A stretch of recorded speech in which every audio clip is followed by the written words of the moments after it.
तो अपन क्या है, जो अपन ने तीनों अवस्थाएं पढ़ी थी, ठोस, द्रव और गैस, इनके बीच में अपन तुलनात्मक अध्ययन यानी कि घनत्व, आणविक आकर्षण बल, प्रसार, विसरण, गतिक ऊर्जा, इनमें अपन तुलनात्मक अध्ययन।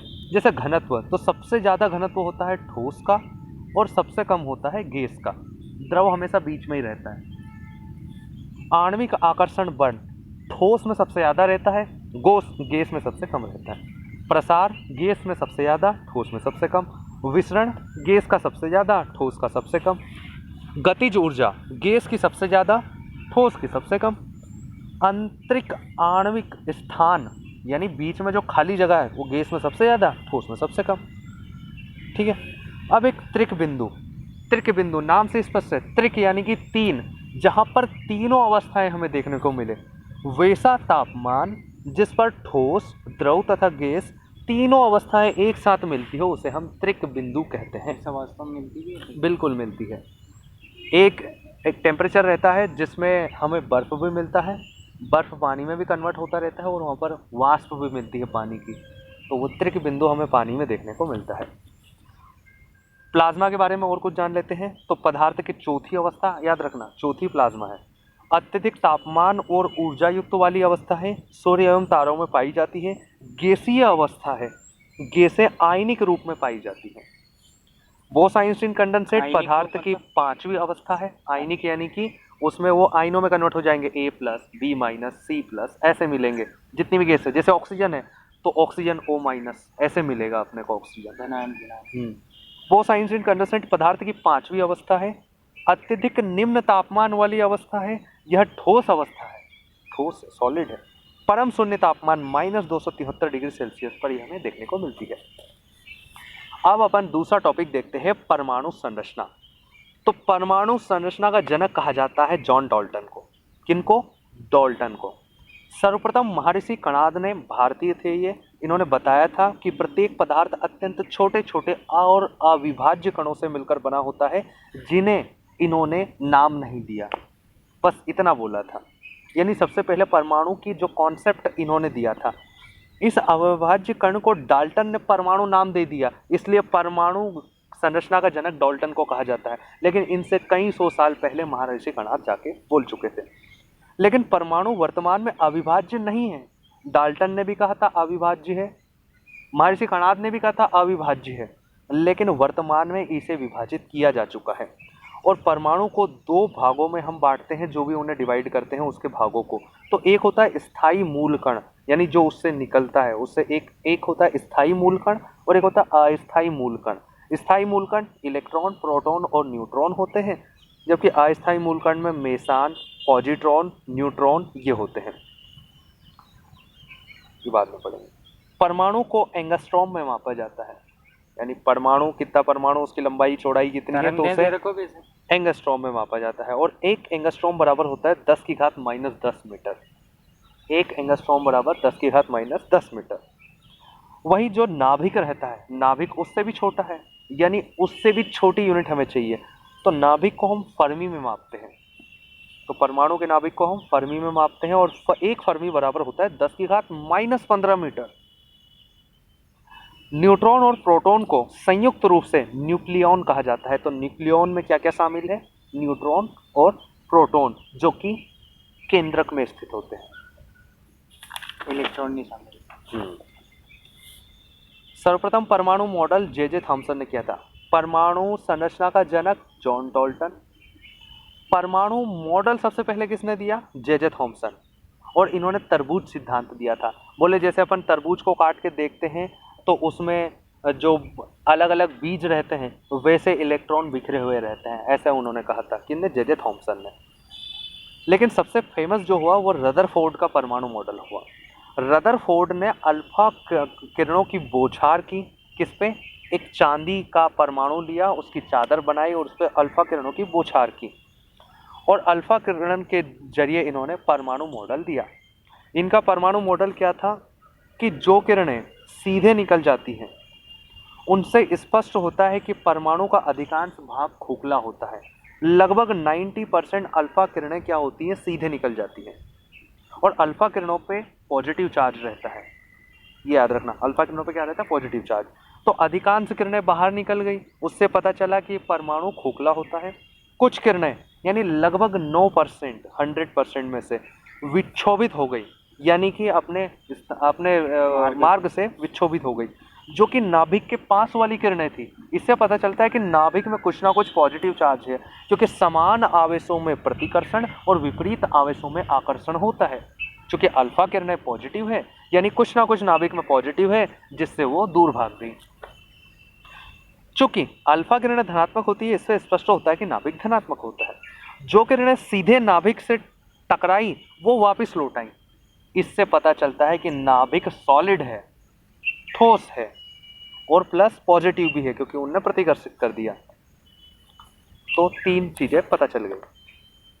अब अपन देखते हैं प्रोटॉन की खोज किसने की। तो प्रोटॉन की खोज की गोल्डस्टीन ने, न्यूट्रॉन की खोज की चैडविक ने, इलेक्ट्रॉन की खोज की जे थॉमसन ने। इसकी ट्रिक क्या है? ईट पग नाच। E for electron J Thomson ने खोज की, पग पी फॉर प्रोटॉन गोल्डस्टीन ने खोज की, और नाच से न्यूट्रॉन चैडविक ने खोज की। लेकिन नाभिक के बारे में सबसे पहले किसने बताया? तो रदरफोर्ड ने। कहीं कहीं पर प्रोटॉन की खोज का श्रेय रदरफोर्ड को भी जाता है, लेकिन प्रोटॉन की खोज का सही श्रेय जो है गोल्डस्टीन को जाता है, क्योंकि रदरफोर्ड ने नाभिक के बारे में बताया था। मैक्सवेल, रदरफोर्ड के परमाणु मॉडल पर इन्होंने क्वेश्चन मार्क लगा दिया। क्या? कि अगर इलेक्ट्रॉन बाहर चक्कर लगा रहे हैं तो उनकी ऊर्जा खत्म क्यों नहीं हो रही है? भैया पेट्रोल डीजल क्या वो कहीं खत्म क्यों नहीं हो रहा? उनका चक्कर ही लगाए जा रहे हैं। तो एक आए थे, कौन? Niels Bohr. इन्होंने बोर का परमाणु मॉडल दिया, इन्हीं के नाम पे नील्स बोर ने बोर का परमाणु मॉडल दिया, और इन्होंने ये मैक्सवेल की समस्या का समाधान किया कि जब भी कोई इलेक्ट्रॉन अपनी कक्षा छोड़कर उच्च कक्षा में जाता है तो उसे अतिरिक्त ऊर्जा की आवश्यकता होती है, और वह उच्च कक्षा में तब तक बना रहता है जब तक कि उसकी उच्च ऊर्जा समाप्त ना हो जाए, वो वापस अपनी जगह पे आ जाएगा। और जब कोई इलेक्ट्रॉन अपनी कक्षा से निम्न कक्षा में जाता है तो उसे अपनी ऊर्जा का ह्रास करना पड़ता है, लॉस करना पड़ता है, तब जाके वो निम्न कक्षा में जा पाता है। किसी कक्षा में कितने इलेक्ट्रॉन होंगे, स्थायी रूप से कितने हो सकते हैं, इसके लिए सिद्धांत दिया था बोरबरी ने ही बताया था, मतलब नील्स बोर ने ही बताया था, और वो फॉर्मूला दिया था 2n²। 2n² यानी कि n क्या है? यहाँ पर कक्षकों की संख्या, यानी एक अगर कक्षक है तो उसमें इलेक्ट्रॉन रहेंगे 2, कक्षा नंबर 2 है तो उसमें रहेंगे 8, 3 है तो 18, 4 है तो 32। 2n², ये फॉर्मूला किसने दिया? नील्स बोर ने दिया। सबसे भारी जो स्थायी कण होता है वो होता है न्यूट्रॉन। प्रोटॉन, इलेक्ट्रॉन और न्यूट्रॉन में सबसे भारी है न्यूट्रॉन, सबसे हल्का है इलेक्ट्रॉन, सबसे हल्का है इलेक्ट्रॉन। तो अगर आरोही क्रम देखा जाए यानी बढ़ता हुआ क्रम देखा जाए तो सबसे हल्का इलेक्ट्रॉन, उससे भारी प्रोटॉन, सबसे भारी न्यूट्रॉन। भेदन क्षमता अगर देखी जाए तो सबसे ज्यादा भेदन क्षमता सबसे भारी चीज की रहेगी, तो सबसे भारी क्या है? न्यूट्रॉन, उसके बाद प्रोटॉन, उसके बाद इलेक्ट्रॉन। अब इनका अपन भार देख लेते हैं। तो इलेक्ट्रॉन का भार जो एग्जैक्ट होता है वो होता है 9.1 × 10⁻³ किलोग्राम, यानी 9.1 गुणित 10 की घात -31 किलोग्राम। ये होता है इलेक्ट्रॉन का भार। प्रोटॉन का भार होता है 1.6725 गुणित 10 की घात -27 किलोग्राम, और न्यूट्रॉन का भार जस्ट थोड़ा सा ज्यादा 1.6748 × 10⁻⁻27 किलोग्राम, यानी 1.6748 गुणित 2 की -27 किलोग्राम। यहाँ पर 6 7 सेम है, 25 है, 48 है, इतना सा अंतर आया। तो जैसे अंतर से सिलेक्शन से रुक जाते क्यों? तो न्यूट्रॉन सबसे भारी है। इलेक्ट्रॉन हाँ यार देख रहे सबके बारे में। अब इलेक्ट्रॉन की खोज किसने की? जे थॉमसन ने की। कब की? 1897 में की। इसी का नाम कैथोड किरणें भी है, सुना होगा कैथोड किरणें, एनोड किरणें। कैथोड किरणें इसे कहा जाता है क्योंकि ये इस पे भी नेगेटिव चार्ज रहता है और कैथोड पे भी नेगेटिव चार्ज रहता है, इसलिए इसका नाम कैथोड किरणें कहा गया। इस पे आवेश ऋणावेश रहता है, और कितना आवेश रहता है? तो -1.6 गुणित 10 की घात -19 कूलाम। कूलाम क्या? आवेश को मापने की इकाई है। निरपेक्ष द्रव्यमान, निरपेक्ष यानी कि जो एक्चुअल द्रव्यमान है इसका, तो वो है 9.1 गुणित 10 की घात माइनस 31 किलोग्राम। ये सबसे हल्का है। सापेक्ष द्रव्यमान यानी किसी से तुलना कर रहे हैं, किससे तुलना कर रहे हैं? हाइड्रोजन से तुलना कर रहे हैं। तो अगर हाइड्रोजन के एक परमाणु का अगर द्रव्यमान देखा जाए तो उससे अगर तुलना करें तो उससे ये 0.0005 एटॉमिक मास यूनिट यानी AMU। इलेक्ट्रॉन का द्रव्यमान हाइड्रोजन के प्रोटॉन की तुलना में 1/1837 या 1/1840 गुना होता है। ठीक है। AMU क्या होता है? एटॉमिक मास यूनिट होता है। जब किसी कण के द्रव्यमान की तुलना कार्बन के 12वें भाग से की जाती है तो उसे एटॉमिक मास यूनिट कहते हैं। और एक एटॉमिक मास यूनिट बराबर रहता है 1.66 गुणित 10 की घात माइनस 27 किलोग्राम। 1.66 गुणित 10 की घात माइनस 27 किलोग्राम। तो एक एटॉमिक मास यूनिट बराबर इतना रहता है। और एटॉमिक मास यूनिट में इलेक्ट्रॉन का द्रव्यमान रहता है 0.0005 AMU। प्रोटॉन की खोज गोल्डस्टीन ने की, कब की? 1919 में। तो सबसे पहले इलेक्ट्रॉन की खोज हुई थी, उसके बाद गोल्डस्टीन ने 1919 में प्रोटॉन की खोज की। इन्हें एनोड किरणें कहा जाता है क्योंकि एनोड पे पॉजिटिव चार्ज रहता है और प्रोटॉन पे पॉजिटिव चार्ज रहता है। कितना आवेश रहता है? तो उतना ही आवेश रहता है जितना इलेक्ट्रॉन का रहता है, लेकिन ये पॉजिटिव है, वहाँ प्लस या माइनस। 1.6 गुणित 10 की घात माइनस 19 कूलम। निरपेक्ष द्रव्यमान कितना है? तो 1.6725 गुणित 10 की घात माइनस 27 किलोग्राम। सापेक्ष द्रव्यमान यानी कि तुलना कर रहे हैं कार्बन के 12वें भाग से, तो 1.007 AMU। इलेक्ट्रॉन और प्रोटॉन पर आवेश बराबर होता है परंतु उनकी प्रकृति विपरीत होती है। न्यूट्रॉन खोज चैडविक ने की, कब की? 1932 में। सबसे बाद में न्यूट्रॉन खोजा गया। आवेश, कुछ भी आवेश नहीं रहता, ना तो पॉजिटिव रहता है ना नेगेटिव रहता है, इस पे आवेश ही नहीं रहता है, आवेश विहीन कण है। निरपेक्ष द्रव्यमान कितना है? 1.6748 गुणित 10 की घात माइनस 27 किलोग्राम। तो ये सबसे भारी है। उसका ऑटोमेटिक मास इसका 1.008। हाँ 1.007। बिल्कुल। तो 1.008 इसका AMU यानी सापेक्ष द्रव्यमान है। इसका द्रव्यमान हाइड्रोजन के द्रव्यमान के बराबर होता है, यानी एक हाइड्रोजन का द्रव्यमान बराबर है न्यूट्रॉन का द्रव्यमान। और हाइड्रोजन में न्यूट्रॉन नहीं होता है। हाइड्रोजन का द्रव्यमान कितना रहता है? एक। परमाणु क्रमांक कितना रहता है? एक। न्यूट्रिनो, अब अपन ने कुछ अस्थायी कण भी पढ़े थे, अस्थायी मूल कण, तो उनमें एक है न्यूट्रिनो।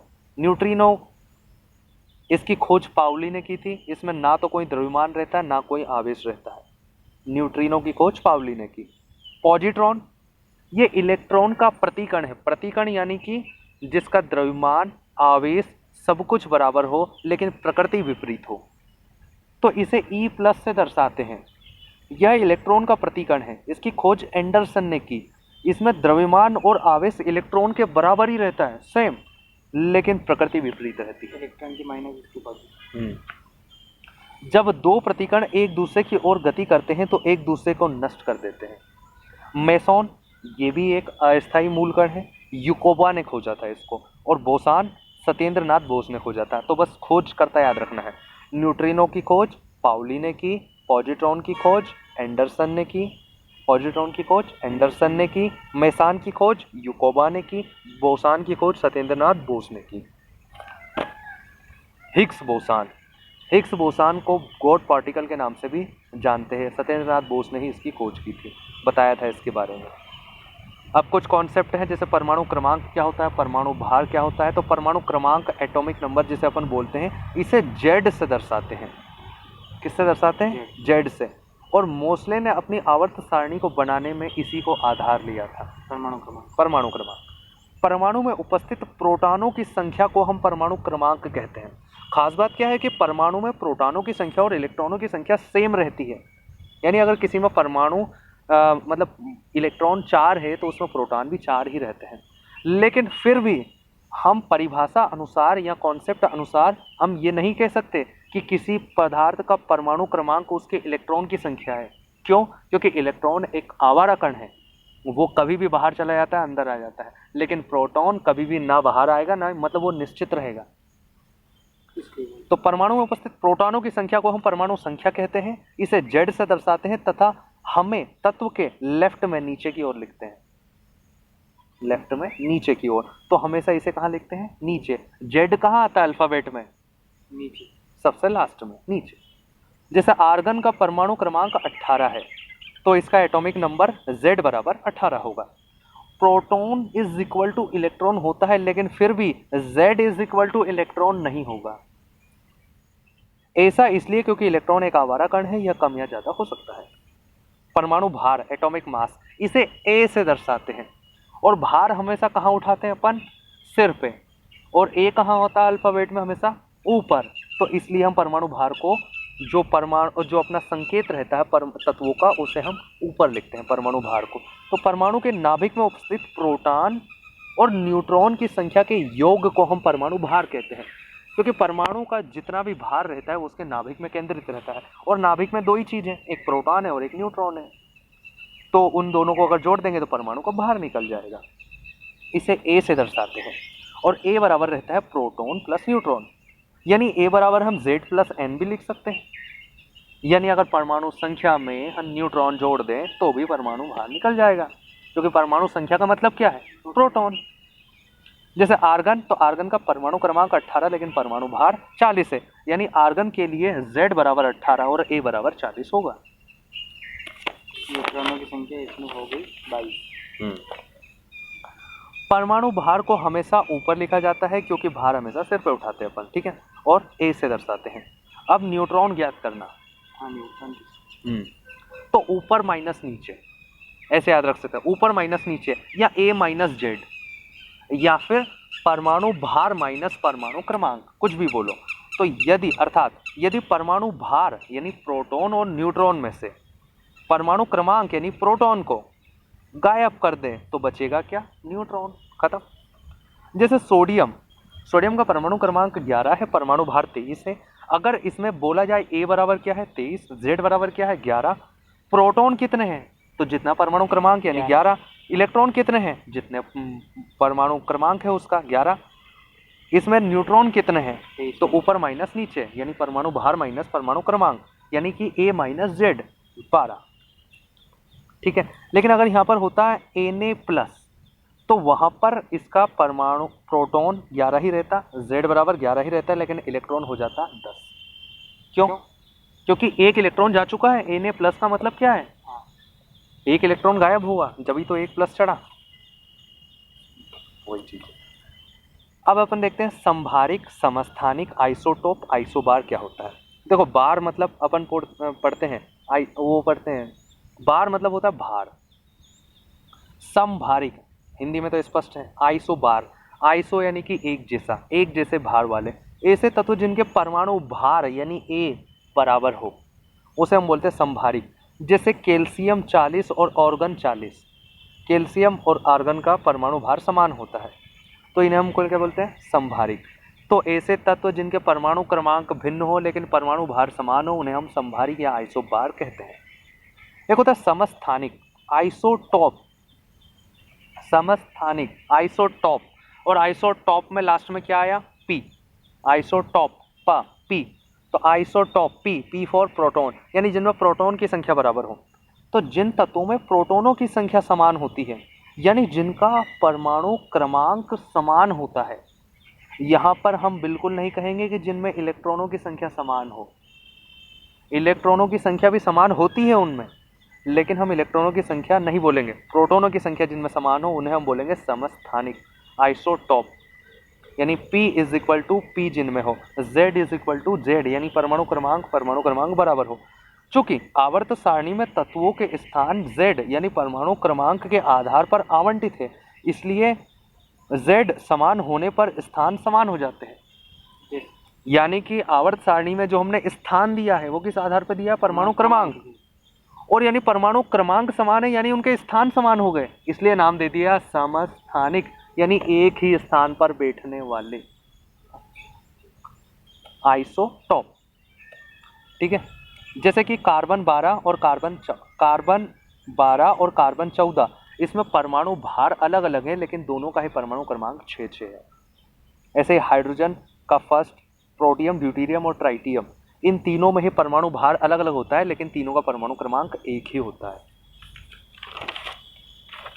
अब एक होता है सम इलेक्ट्रॉनिक, आइसो इलेक्ट्रॉनिक, ये भी है। बिल्कुल, जिसमें इलेक्ट्रॉनों की संख्या समान हो, हम्म, जैसे कि सोडियम प्लस और मैग्नीशियम प्लस 2। तो यहाँ पर क्या होता है, यहाँ पर इलेक्ट्रॉन कितने हो गए 10, प्रोटॉन तो 11 ही है लेकिन इलेक्ट्रॉन हो गए 10, और मैग्नीशियम में इसमें भी इलेक्ट्रॉन हो गए 10, यानी कि सम स्थानिक से ज़्यादा सम इलेक्ट्रॉनिक हमें ज़्यादा मिल सकते हैं, क्योंकि किसी पे भी पॉजिटिव नेगेटिव चार्ज करके अपन इलेक्ट्रॉन बराबर कर सकते हैं। एक होता है सम न्यूट्रॉनिक, आइसोटॉन, लास्ट में क्या है एन, एन फॉर न्यूट्रॉन, तो आइसोटॉप पी फॉर प्रोटॉन बराबर हो, आइसोटॉन एन फॉर न्यूट्रॉन बराबर हो, आइसो इलेक्ट्रॉनिक नाम में स्पष्ट है इलेक्ट्रॉन बराबर हो, तो आइसोटॉन के लास्ट में एन आया, यानी कि जिनमें न्यूट्रॉनों की संख्या बराबर हो, और ये अपने को निकालना पड़ता है। जैसे कि फास्फोरस 31 और सल्फर 32, इन दोनों में ही न्यूट्रॉनों की संख्या बराबर है। लेकिन एक और होता है आइसोटॉनिक, इसका यहाँ कोई रिलेशन नहीं है, लेकिन वो उच्चारण समान है उसका। तो जिन भी पदार्थों का गाढ़ापन समान होता है, टॉनिक, टॉनिक क्या बोलते हैं अपन, किसी भी दवा को पीते हैं टॉनिक लो भैया, तो टॉनिक यानी पदार्थ का गाढ़ापन समान हो, तो उन्हें बोलते हैं आइसोटॉनिक। अब जो अपन ने समस्थानिक पढ़े थे, आइसोटॉप पढ़े थे, आइसोटॉप समस्थानिक, उनके कई सारे उपयोग होते हैं, उन्हें हम देखते हैं। जैसे कि कार्बन 12 का एक आइसोटॉप होता है कार्बन 14, दोनों के परमाणु क्रमांक समान है लेकिन परमाणु भार अलग है। तो कार्बन 14 का इस्तेमाल हम जीवाश्म की आयु का पता करने में करते हैं, फॉसिल्स की। इसके अलावा प्रोटियम, ड्यूटेरियम, ट्राइटियम, ड्यूटेरियम को भारी जल कहते हैं अपन, इसका इस्तेमाल हम मंदक में करते हैं। ट्राइटियम एक खतरनाक रेडियो एक्टिव पदार्थ है, और प्रोटियम ये अपना सामान्य जल है। प्रोटियम में न्यूट्रॉनों की संख्या 0 होती है, ड्यूटेरियम में न्यूट्रॉन 1 होता है, ट्राइटियम में न्यूट्रॉन 2 होता है। कार्बन 14 का इस्तेमाल हम आयु का पता करने में करते हैं, जीवाश्म, हड्डी वगैरह के आयु का पता करने में। एक होता है यूरेनियम 234 का आइसोटॉप है यूरेनियम 235। यूरेनियम का परमाणु क्रमांक 92 होता है, इसका परमाणु भार 234 होता है, लेकिन इसी का एक आइसोटॉप होता है जिसमें परमाणु क्रमांक तो 92 ही रहेगा, क्योंकि आइसोटॉप है, प्रोटॉन बराबर रहेंगे, परमाणु क्रमांक बराबर रहेंगे, लेकिन इसका एक होता है यूरेनियम 235, यानी परमाणु भार अलग है। तो इसके अपन उपयोग करते हैं चट्टानों की आयु पता करने में, यानी जितनी भी कार्बनिक चीज़ें, यानी कि जो कभी भी जीवित रही थी उसकी आयु का पता करते हैं हम कार्बन 14 से, लेकिन जो कभी जीवित थी ही नहीं उसका पता करने में हम यूरेनियम 235 का इस्तेमाल करते हैं।